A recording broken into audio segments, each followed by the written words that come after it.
que tá acontecendo com o Bitcoin, Léo? Não tô entendendo mais nada. No dia de hoje, que eu estou gravando aqui 3/3, o Bitcoin caiu de novo 4,15%. Só que isso aqui não foi a movimentação inteira do Bitcoin. Olha só, ele tava custando seus 80 mil reais, bateu ali a casa dos 78 mil, depois subiu mais um pouquinho no dia 1º de março, 7%, depois subiu, olha isso aqui, subiu 10% em um dia só. E agora de novo teve essa queda aí que tava nos 95 mil, caiu para 90 mil de novo. O que tá acontecendo? Vamos tirar por partes aqui e a partir de hoje, olha o tanto de tela que eu abri para te explicar vários tipos de indicadores de Bitcoin para você não errar mais na hora que você tiver dúvida de comprar o seu Bitcoin. Toda vez que você tá assim, ó, ai, será que eu compro ou não compro Bitcoin? Você vai abrir todos esses gráficos aqui, você vai abrir todos esses indicadores e você vai chegar na sua própria conclusão. Você não vai ficar dependendo de outra pessoa falar pra você, agora tá na hora de comprar, não, agora espera um pouquinho, não, agora vai lá comprar um pouco. Não, você não vai depender mais disso, beleza? Vamos fazer esse acordo? Se você gostar desse vídeo, se você entender os gráficos, se você entender os indicadores e no final desse vídeo você tomar consciência se tá na hora de comprar ou não, a única coisa que eu peço em troca é que você deixe o like e se inscreva no canal, tá? É a única coisa que eu peço em troca. Se eu te ajudei, se inscreve no canal. Se eu não te ajudei, aí você pode deixar de se inscrever mesmo, comenta aí, é ruim demais canal, mas se eu te ajudei, você se inscreve. Então vamos lá, vamos ver o que é que aconteceu desde o início do ano agora, né? Depois das eleições do Trump,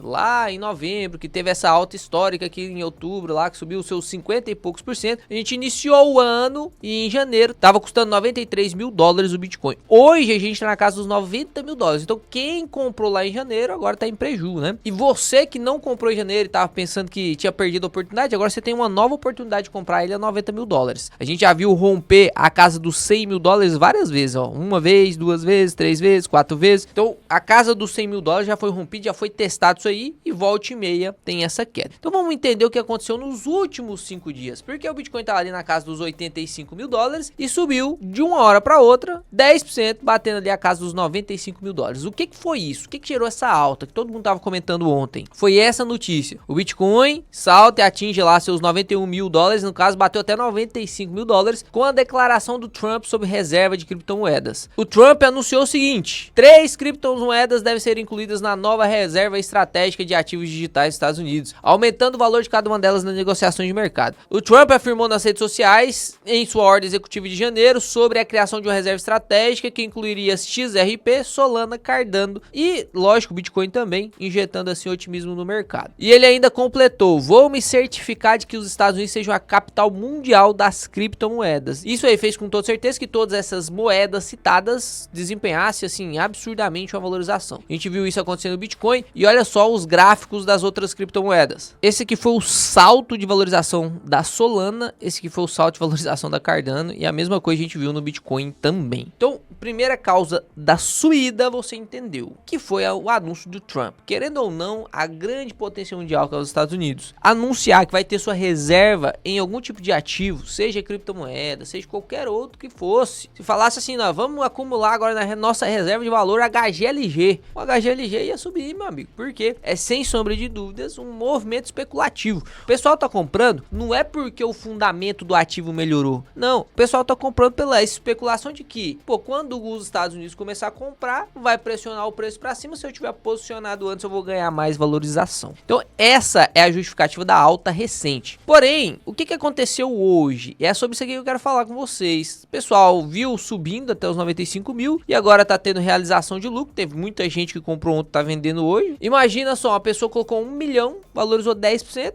100 mil reais, vendeu, realizou o lucro, tá com 100 mil reais no bolso, né? Então, essa movimentação especulativa dos criptomoedas realmente faz muita gente ficar rico. Não é o que eu quero que você foque aqui, tá? Porque especulação tem muito risco. Inclusive, quem colocou depois 1 milhão de reais, quando chegou ali nos 95, perdeu hoje aí os seus 5%, ou seja, perdeu os 50 mil reais. Então, não é um jogo para você ganhar e perder no curto prazo. Isso aqui é literalmente um tipo de ativo para você acumular na sua carteira, se faz sentido dentro do seu médio de alocação. Dentro do Kraken, a gente tem o segundo K, que significa criptos. E dentro da nossa carteira, o nosso média de alocação, obedecendo a curva de Markowitz, a curva de eficiência, cara, 5% é suficiente. Se você é um cara muito arrojado, 10, 15%, tudo bem, mas 5% é suficiente para você bater a curva de eficiência dentro dos criptoativos para uma carteira organizada que vai te aposentar no longo prazo. A maior dúvida das pessoas é 90 mil reais, Léo, tá na hora de comprar ou não? E agora a gente entra no cunho educativo do vídeo. Eu vou te mostrar vários tipos de indicadores no Bitcoin. Isso aqui eu só ensino dentro da mentoria Geração de Dividendos. A gente tem uma aula de mais de 3 horas só sobre criptoativos, especificamente sobre o Bitcoin, e eu mostro esses indicadores e alguns outros lá dentro da mentoria. Mas o que eu quero te mostrar aqui é que se você prestar atenção e anotar esses indicadores, você não vai ter mais dúvida. Não vai ter mais dúvida. O primeiro indicador é o indicador famoso, que é o Fear and Greed, que é aquele indicador de medo e ganância, tá? Fear, medo, greed, ganância, pronto. O índice é índice. Então, quando você vê esse indicador muito próximo do vermelhinho, significa que o mercado está com medo, que o mercado está realmente vendendo pra caramba, vendendo mais do que compra. E quando esse indicador está muito próximo do verdinho, significa que está tendo muito mais compras do que vendas. Ou seja, o pessoal está ganancioso, comprou 90 mil, comprou 92, comprou 95, comprou a 100, 110. Quando o Bitcoin estava lá batendo seus 105 mil dólares, o indicador de ganância, olha lá, no último mês, extremamente ganancioso. O gráfico estava extremamente ganancioso. E ontem, extremamente com medo. Olha isso aqui, cara. Então você percebe que a volatilidade do Bitcoin é absurda. E aí, olha, eu quero te mostrar o quanto esse gráfico te ajuda na hora de comprar Bitcoin. Só esse gráfico, tô mostrando só um índice até agora. O quanto ele te ajuda na hora de comprar o Bitcoin. Olha só, aqui a gente tem o mesmo gráfico, tá mostrando que o índice de medo tá no 26, abaixo de 40, normalmente é indicativo de compra, mas você não pode olhar só isso, por isso que eu vou te mostrar vários outros indicadores.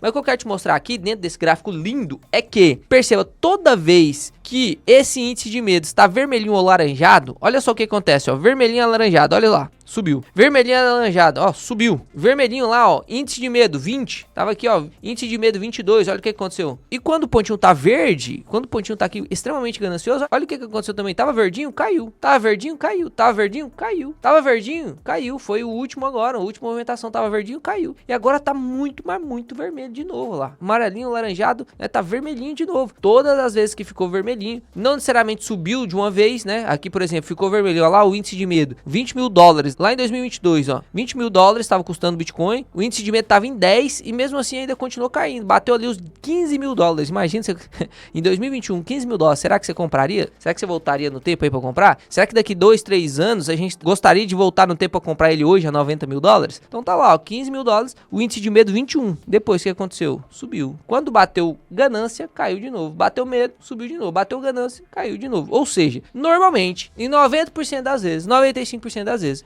quando o índice de medo tá abaixo de 30, você vai ver disparo na cripto. Então aqui, quando o índice de medo tá abaixo de 30, normalmente, pode não ser agora, você pode comprar agora e ficar 90 ainda mais um tempo, cair para 85, cair para 80, cair para 78, pode ser que aconteça. Olha aqui, o índice de medo aqui e ainda caiu mais um pouco, mas inevitavelmente vai subir, porque ele não fica no medo extremo para sempre. Isso é um gráfico desde janeiro de 2018. A gente já tem aqui um estudo de tempo de 7 anos, né? Não é um negócio que dá para você ignorar facilmente. Então, primeiro gráfico, anota aí, primeiro gráfico, índice do medo. Sempre quando está abaixo de 30, normalmente é indicativo de compra. Depois de anotado, se você não deixou o like, vou pedir de novo. Eu sei que é chato ficar pedindo like, também não gostaria, mas vocês não deixam os likes. Olha os últimos vídeos aí, 30 mil views, 5 mil likes. Pô, deixa o like aí, cara. O segundo indicador é o Stock to Flow. O que significa Stock to Flow? Traduzindo mesmo no inglês para o português, estoque é estoque mesmo, estoque de, eu tenho 100 canequinhas em estoque. Então é o estoque. E o flow significa fluxo. Então é o quanto que eu tenho de estoque sobre o fluxo. E aí um cara genial, ele fez um estudo sobre o quanto a gente tem de estoque de criptomoeda hoje, o Bitcoin, quanto que a gente tem de estoque, que tá aí na casa dos seus quase 20 milhões, e o quanto tem de fluxo, o quanto é movimentado esse Bitcoin. E ele traçou essa linha, tá vendo essa linhazinha aqui, ó, o Stock to Flow, que é o gráfico que ele traçou. Você consegue perceber que ele foi acertando pra caramba o preço do Bitcoin. Essa linha imaginária é o quanto que ele acha, de acordo com o estoque que o Bitcoin tem, porque o Bitcoin ele tem um estoque máximo máximo de 21 milhões de bitcoins. Lá em 2100 a gente vai terminar essa mineração, mas já temos aí praticamente 92, 93% dos bitcoins minerados. Então ele fez um cálculo para ver o quanto custaria ali o bitcoin. Nesses momentos você consegue perceber que o gráfico do bitcoin acompanhou muito próximo aqui o stock to flow, né? Consegue perceber aqui que o bitcoin, ele tem momentos ali que ele fica extremamente caro, né? Tá verdinho aqui, extremamente caro. Só que quando ele chega a bater ali o vermelhinho, que é a parte mais, que seria ali teoricamente o ponto mais barato dele, né? O momento do medo de verdade, você consegue perceber que ficou ali muito próximo do stock to flow. E hoje a gente tá abaixo do stock to flow. Abaixo do stock to flow seria ali em 2010. A gente passou aqui um período em 2012 abaixo do stock to flow. Depois a gente passou aqui pouco tempo em 2015 abaixo também do gráfico aqui do cálculo do stock to flow. E depois a gente passou em 2022, que realmente o Bitcoin tava muito barato ali em 2022, né? Era realmente o momento de acumular. Foi aqui que eu comprei grande parte do meu Bitcoin. E depois estamos aí novamente baixando agora do stock to flow. Teoricamente é para subir ali até o final de 2031 para 370 mil dólares, segundo o fluxo que a gente tem hoje. Quanto mais o tempo passa, mais pessoas demandam de Bitcoin, mais pessoas conhecem, mais países usam Bitcoin na sua reserva, mais negociações são feitas através do Bitcoin. Então o flow, que esse fluxo vai aumentar. Se o flow aumenta, teoricamente o preço do ativo também aumenta. E eu até peguei aqui um exemplo muito bom que eu achei nesse site da CoinTree, que ele compara o que é o stock to flow de um ativo real, de um ativo que você consegue palpar, e o stock to flow do Bitcoin. Perceba, stock to flow nada mais é do que o estoque dividido pelo fluxo. E se a gente pega aqui o stock to flow do ouro, que também é uma maneira de você calcular o preço do ouro, você consegue ver que o estoque hoje de ouro são 197 mil toneladas, tá? E a vazão desse ouro, quanto que é vendido, quanto que é o fluxo desse ouro, são 3 toneladas por ano. Ou seja, 197 mil toneladas dividido por 3 mil toneladas dá 65 de stock to flow. O que significa isso, então? O que é esse 65 de stock to flow? Isso significa que são necessários 66 anos de mineração de ouro para dobrar a quantidade de ouro, já que esta está sendo mantida por pessoas em todo o mundo. Ou seja, se a gente olhar e ver o cálculo do stock to flow e chegarmos em um número do stock to flow, esse número significa nada mais do que o tempo necessário para dobrar o estoque daquele tipo de ativo, levando em consideração a vazão que ele tem hoje, o flow que ele tem hoje, o fluxo que ele tem hoje. Porque se eu dobro o estoque do ativo, eu tenho mais oferta, teoricamente o preço vai cair. Então se eu consigo dobrar a minha quantidade de estoque mais rápido, menos vale aquele ativo. E perceba, ó, em comparação, a prata tem um estoque to flow de 22, ou seja, em 22 anos já dobra o estoque, ou seja, dobra o estoque mais rápido do que o ouro. Isso ajuda a explicar por que o ouro custa mais caro do que a prata. E a mesma coisa foi feito por esse usuário, né, um pseudônimo lá do Twitter, chamado Plano B, que calculou o stock to flow do Bitcoin, que teoricamente estava de 63 há um tempo atrás, 63 anos, muito próximo do ouro. Hoje, provavelmente, o stock to flow do Bitcoin já ultrapassou do ouro. Ou seja, teoricamente, o Bitcoin vai chegar aí numa capitalização de mercado, teoricamente, por esse indicador, maior do que o ouro. E se ele realmente for chegar numa capitalização de mercado maior do que a do ouro, o Bitcoin tem muito espaço para valorização. Muito espaço para valorização. Hoje, a capitalização do mercado do ouro é 17, quase 18 trilhões de reais. E se a gente olha a capitalização de mercado do Bitcoin, tá na casa dos 10, quase 11 trilhões. Ou seja, ainda tem mais 8 trilhões. Isso aqui é coisa demais. 8 trilhões de capitalização de mercado para valorizar o Bitcoin. Ou seja, tem grande chance de muita valorização através desse outro indicador que é o stock to flow. Então, já escreve aí também, anota esse indicador. O primeiro indicador foi Fear and Greed, o segundo indicador stock to flow. Passando para esse outro indicador aqui que é o Bitcoin Rainbow Chart, né? Na verdade, isso aqui é quase uma Fibonacci, é o estudo mais gráfico do Bitcoin. Aqui você consegue perceber que no momento que está muito vermelho, você vende, e no momento que está muito azul, você compra, tá? Teoricamente é isso que esse indicador quer dizer. E aqui ele mostra pra gente todos os halvings. Lá em 2012, depois do halving, subiu do azulzinho lá pro amarelão, ó. Depois do halving 2016, subiu do azulzinho lá pro vermelhinho. Depois do halving 2020, ó, subiu do azulzinho lá pro vermelhinho. Depois do halving 2024, cara, nós ainda estamos no azul. Não subiu ali, não bateu o amarelinho, o vermelhinho. E a gente sempre conseguiu ver pós-halving essa subida aí, nessa saída do Rainbow, ali do blue, que teoricamente é esse azul, pra bater ali o yellow, um alaranjadinho, o red. Então, teoricamente, por esse gráfico aqui, você também consegue perceber que tem espaço de valorização do Bitcoin, que essa valorização que aconteceu do 68k para o 100k ali, foi só por conta do otimismo do Trump, mas nada fundamentado realmente ali no stock soft flow, nada fundamentado ali a capacidade de valorização posterior pelo custo energético, porque os mineradores, eles vão gastar muito mais energia agora para poder minerar um Bitcoin. Então, teoricamente, se os mineradores continuarem fazendo isso, para que isso compense, o preço do Bitcoin tem que subir. Afinal, agora custa mais caro para você minerar um Bitcoin, então tem que subir o preço, senão o minerador não vai mais minerar. Se ele não minera, vai ter menos Bitcoin na rede, ou seja, a demanda vai ser maior do que a oferta, o preço vai subir. Então, temos o processo do halving como um grande indicador de alta de preço do Bitcoin. E aqui você consegue ver nesse gráfico claramente, né? Aqui, quando eu passo a setinha, aparece um monte de números aí para você, atrapalha um pouco você ver, mas o que eu quero te mostrar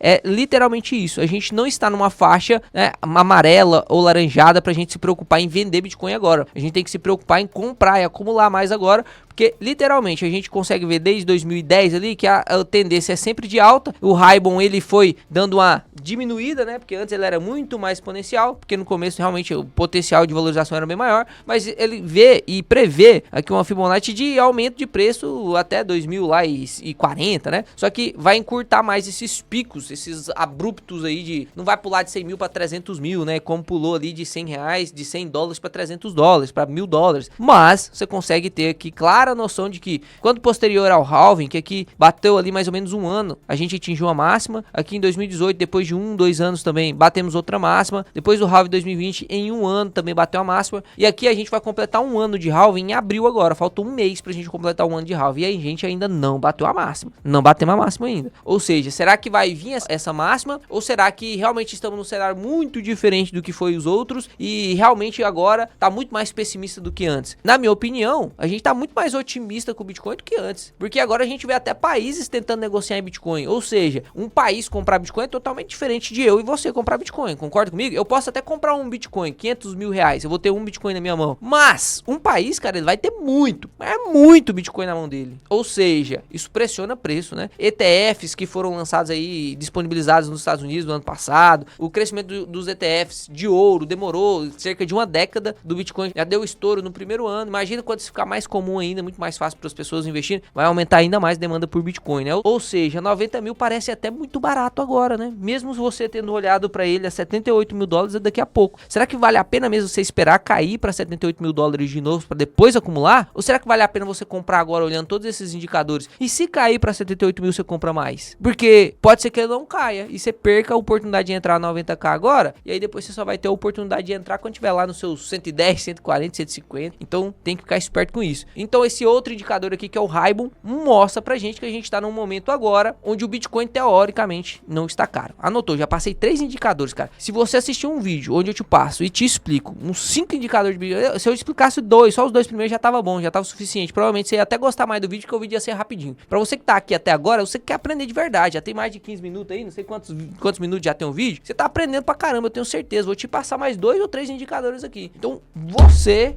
Opa, quase. Você tem que deixar o like no vídeo, cara. Deixa aí, né? Lembra que eu comentei com vocês sobre a dificuldade dos mineradores para minerar o Bitcoin? Antigamente, quando tinha poucos competidores de mineração, um minerador conseguia minerar vários e vários Bitcoin. Com um laptopzinho você conseguia minerar. Inclusive, na minha aula da geração de dividendos, eu mostro um cara lá que ele minerou 18 mil Bitcoins num laptop, jogando um joguinho lá. Potencial de mineração, o quanto de complexidade para minerar é muito baixo. O cara até jogou esses 18 mil Bitcoin fora no HD dele, do laptop dele, que não tinha valor nenhum. Valia 3 cents na época, mais ou menos isso. E aí, conforme o tempo foi passando, as pessoas foram entrando dentro da rede de mineração. Você não precisa entender o que é a rede de mineração. Eu explico isso aqui bem detalhadamente dentro da mentoria. Mas o que você tem que entender é que quanto mais pessoas, mais mineradores começaram a minerar, mais difícil ficou para minerar, porque era muita gente disputando por essa caneta. Imagina, se tem essa caneta disponível e vem só um minerador aqui, tem a possibilidade de pegar essa caneta, pô, facinho para ele. Agora, se eu coloco essa mesma caneta como prêmio e coloco 1 milhão de pessoas para concorrer a essa caneta, uma pessoa vai vir pegar um pedacinho,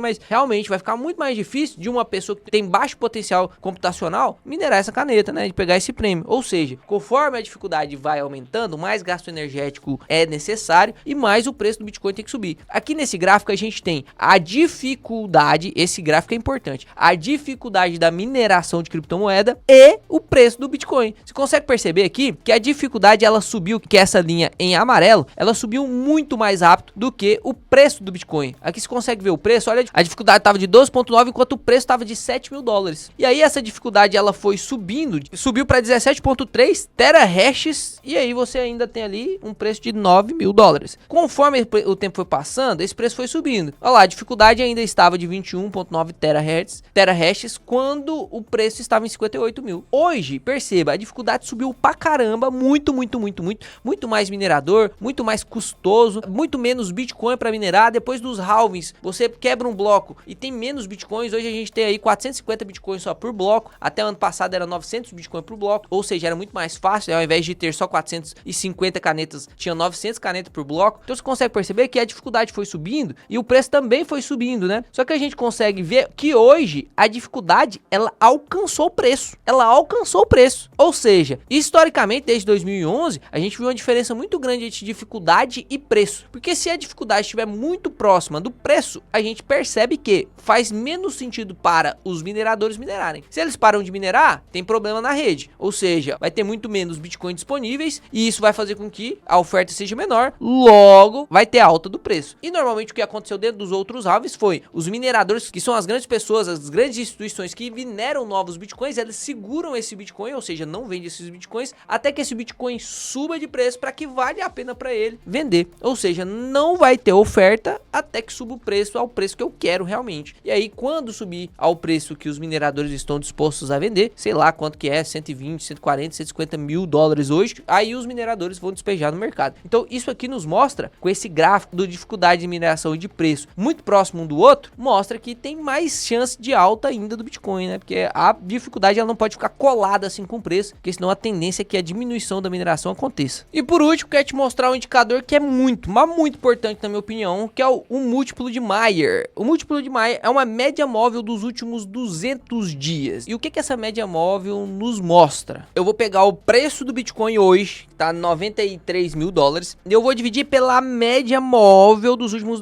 200 dias. Ou seja, eu pego hoje e os 199 dias anteriores e eu faço uma média desse valor. A média desse valor, por exemplo, vamos supor que seja 93 também. Então, dos últimos 200 dias, um dia ele estava sendo negociado a 110, no outro dia estava sendo negociado a 70, no outro dia 90, no outro dia 102, no outro... Durante esses 200 dias, eu somei tudo e dividi por 200 e eu tive uma média de 93 mil dólares. E aí, hoje, o valor também está de 93 mil dólares. Ou seja, se eu pego o múltiplo de Mayer, que é o preço hoje, dividido pela média móvel dos últimos 200 dias, e eu calculo que nos últimos 200 dias tivemos 93 mil dólares de média móvel, pô, 93 dividido por 93 é 1. Então significa dizer que o múltiplo de Mayer, eu vou até usar a caneta aqui pra você entender, quer dizer que o múltiplo de Mayer, então nesse exemplo didático, foi de 1. Hoje, o múltiplo de Mayer tá de 1,14. Ou seja, isso significa dizer que nos últimos 200 dias, qual foi a média do preço do Bitcoin? Foi 93, 487 e 79 dividido por 1,14. Ou seja, a média do preço do Bitcoin nos últimos 200 dias foi de 82 mil dólares. O que significa dizer isso? Por que isso é importante para mim, Léo? Desde a criação de Bitcoin, a média do múltiplo Mayer foi de 1,30. Ou seja, isso significa dizer que hoje, se o preço do Bitcoin está de 93, 487 mil, se na média o múltiplo de Mayer, desde a criação do Bitcoin, desde 2008, pegaram lá 2008, desde 2008 até hoje,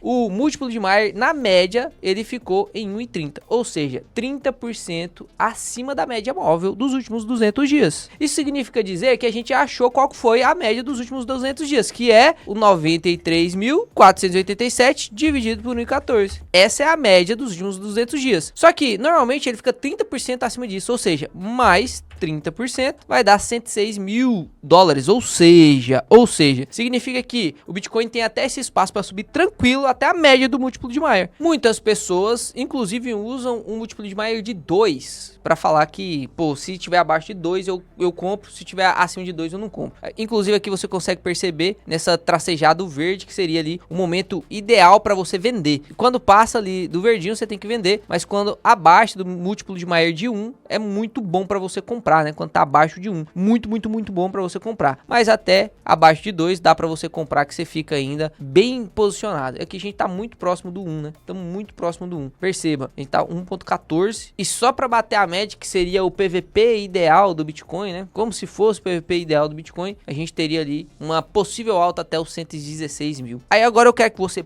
você anotou aí os 5 gráficos. O primeiro foi medo e ganância, o segundo gráfico foi Stock to Flow, o terceiro gráfico foi o Raibon lá, né, do arco-íris. Depois a gente falou sobre a dificuldade de mineração e o preço do Bitcoin, e por último a gente falou sobre o múltiplo de maio. Ou seja, eu te dei 5 indicativos de maneira didática para você entender se está na hora de comprar ou não Bitcoin. E eu quero que você deixe aqui nos comentários se para você faz sentido você comprar Bitcoin agora ou não. Faz sentido para você comprar Bitcoin agora? Será que realmente o Bitcoin tá barato ou não? Você acha que realmente o Bitcoin vai cair muito mais aí para você conseguir comprar ele? Porque na minha humilde opinião, olhando todos esses indicadores, a gente já tá no pior momento. Teoricamente, nessa nova base de preço, a gente tá no momento em que o gráfico de medo e ganância tá no medo, a gente tá no momento em que o múltiplo de Maia tá abaixo da sua média, que é 1.30, tá abaixo, tá 1.14. No gráfico do arco-íris, a gente tá na faixa azul, mesmo depois do halving. No Stock to Flow, a gente viu que tem capacidade de subida, sem sombra de dúvidas. E lá no gráfico da dificuldade, a gente viu que a dificuldade encontrou com o preço do Bitcoin. O Bitcoin tem que dar um jeito de subir de preço, porque a dificuldade da mineração tá muito alta. Então, todos os indicadores que eu te mostrei aqui agora mostram que sim, cara. Se Bitcoin faz parte da sua carteira, se você não tem a sua alocação total em Bitcoin, faz sentido você comprar ele agora. Inclusive, a minha carteira atual tá com 4,57% de cripto. E o ideal é que fica ali entre 5 e 10, né? Eu vou comprar mais um pedacinho aqui de Bitcoin agora,